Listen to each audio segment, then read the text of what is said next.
छोट भाई हमारा जो भी भाई सुजीत भाई यहाँ के भी अनुज भाई हैं बड़े बड़े पद के पुरस्कार नीरज यादव जी को पुरस्कार को हार्दिक हार्दिक प्रणाम कहे के भाव पाछा छोड़ कोई पार दिया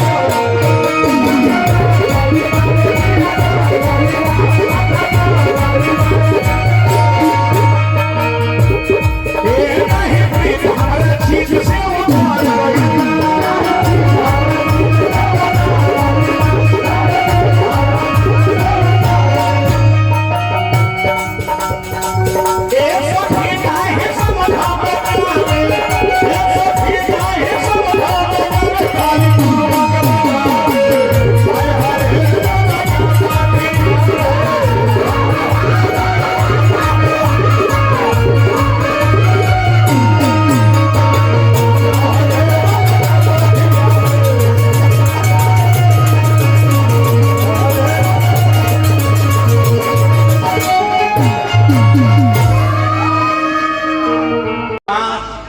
कुछ दिन के बाद सिंदूर के फेंक देली लड़का के 70 रुपया जब माल खींच ले उस लड़का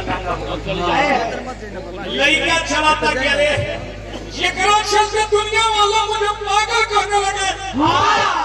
जिस समय प्यार करता था वो दिल्ली चली गई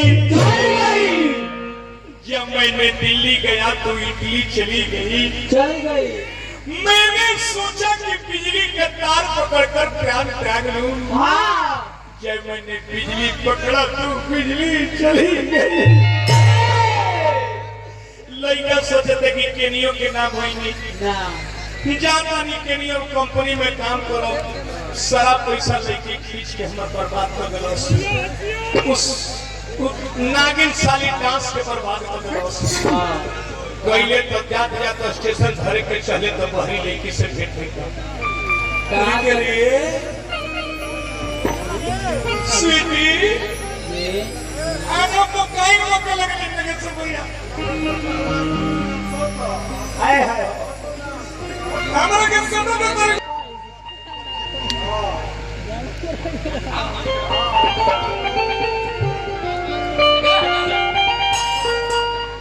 तो हर चलत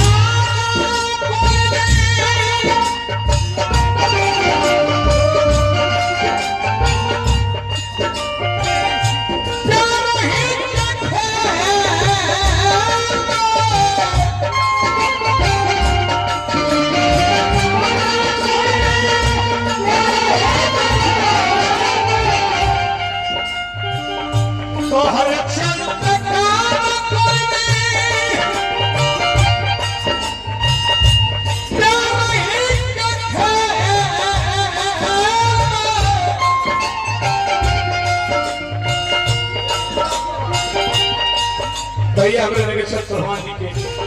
सजन से उनका मित्र मंडली से पुरस्कार हार्दिक हार्दिक हम प्यार के विदाई ना देखम स्वीटी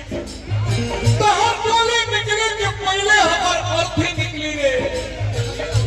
चल बोल ससुरा चल बोल ससुरा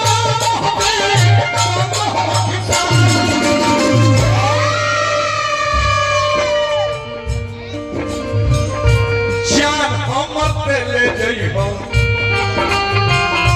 जान हम से के गई हो सुन सलपा से जान हम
चौधरी साहब मैं दिल का अमीर था। दोनों आदमी तो ध्यान नहीं कि मिल करके पीछे करना कितना भारी नतीजा ले जा कोई हम भी करे थे सुजोर कोई नहीं। मैं दिल का अमीर था, मैं कोई खुदा क्या करीब था, मिल करके बिछुना मेरा नसीब था। मैं चाह करके कुछ नहीं कर सका कि मेरा घर जल रहा था और समुंदर करीब था। ए जान, भूल से कोई भूल हुई हो तो उस भूल को भुला देना। भूल से कोई भूल हुई हो तो उस भूल को भुला देना। भुलाना सिर्फ भूल को भूल समझ के ए जान, कहीं आप हमें ना भुला देना।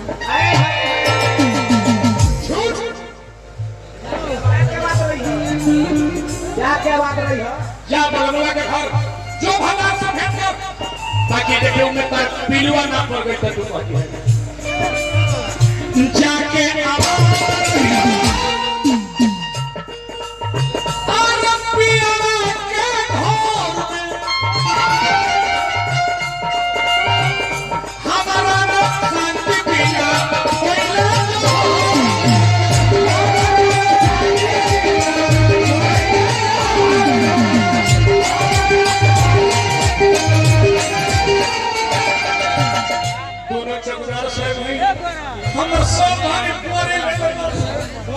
तीनों मिलके हमारे के प्यार के बटन सतरा दिए जाके आवाज रही हो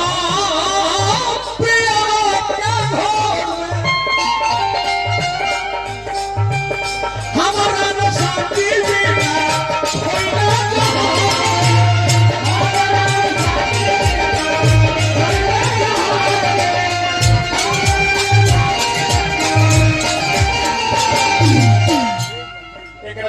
जगदार शहर हम बचल ना ये पर जो बाटा दे हम कफन बना ले एक डोरी निकली पहले तो हमारा रथी निकल जाए हम पैर के जुदाई ना देखो शुभम भाई अपना तू बाटा के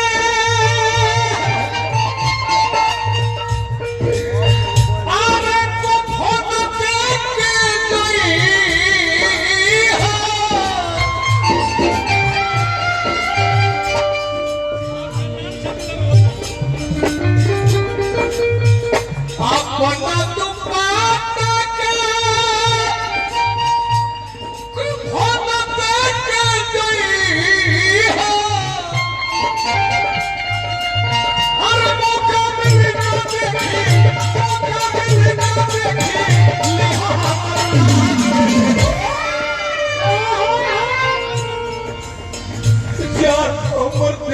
गई अरे सुना साल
हमरे बच्चा हाथ में हम बच्चा